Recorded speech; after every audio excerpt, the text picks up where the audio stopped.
So all I'm doing first is I'm just cleansing the skin with the Garnier Micellar Water Cleanser because my model has quite combination oily skin, so I wanted to remove any oil on the skin so it wouldn't interfere with the application of the prosthetic piece. And I'm also going to go in as well with the NYX Photo Finish Primer because it's also going to mattify the skin even more and enable a nice smooth application of the foundation because I really want it to look nice and smooth and brushed and full coverage. And then after this, I'm also going in now with the barrier cream, and this is just going to protect the skin from any of the adhesives that I use and to also protect the eyebrows because the prosthetic piece is going to go over the eyebrows slightly, so I didn't want to pull any of the eyebrows out. I want everything to be nice and comfortable for my model and not uncomfortable for her.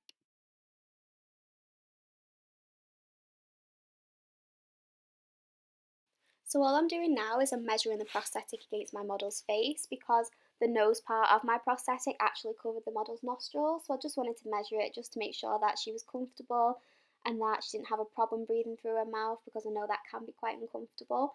So I then used Snappy G to adhere my prosthetic to the model's face, and I started off with the nose because I knew that would be the most difficult area purely just because it was the heaviest and the biggest.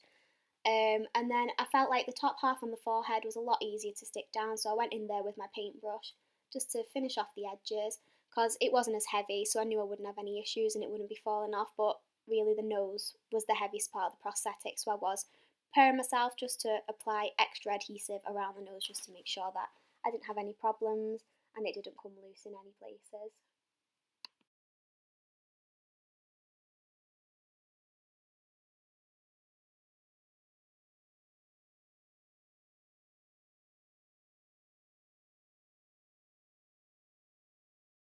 So when it came to blending the edges of my prosthetic piece, I used acetone to do this because I used regular Baldies ball cap plastic to encapsulate the prosthetic. The reason I use this is because last time I did use Super Baldies with IFPA and I just found that it clung to my mould and I couldn't pull my piece out without separating it from the ball cap plastic, so I wanted to try something different. I also found that it was much easier to paint with alcohol activated paints as well because then the acetone wouldn't dissolve away any of the paint that I'd already done. I also struggled a little bit with the ball cap around the nose because it must have just been where silicone had fused.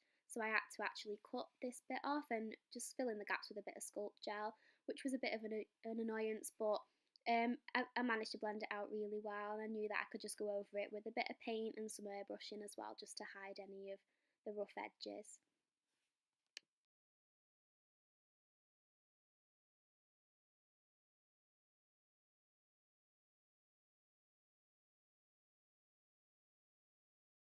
So most of my prosthetic piece was actually pre-painted with alcohol activated paints, but after dissolving the edges I did find that the acetone did dissolve away a bit of my paint as well and a bit of my detail, so I just decided just to go back in, just fill in any of the detail, and it also went over any of the rough edges as well where the ball cap hadn't dissolved completely.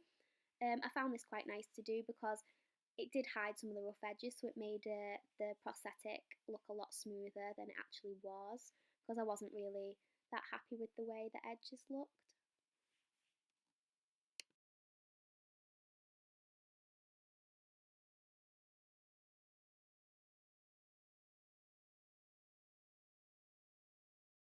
I actually had a lot of issues with my airbrushing because for some reason the paint that I was using kept clogging my airbrush gun. I'm not sure why.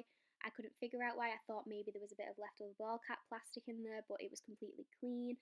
I think it must have just been the paint I had was a bit old and a little bit thick, so I had to dilute it a lot. So at first it did start splattering and it just wasn't very even and it was really, really getting on my nerves, but I eventually got there. I just had to flush the airbrush gun out a few times until I got a nice smooth application.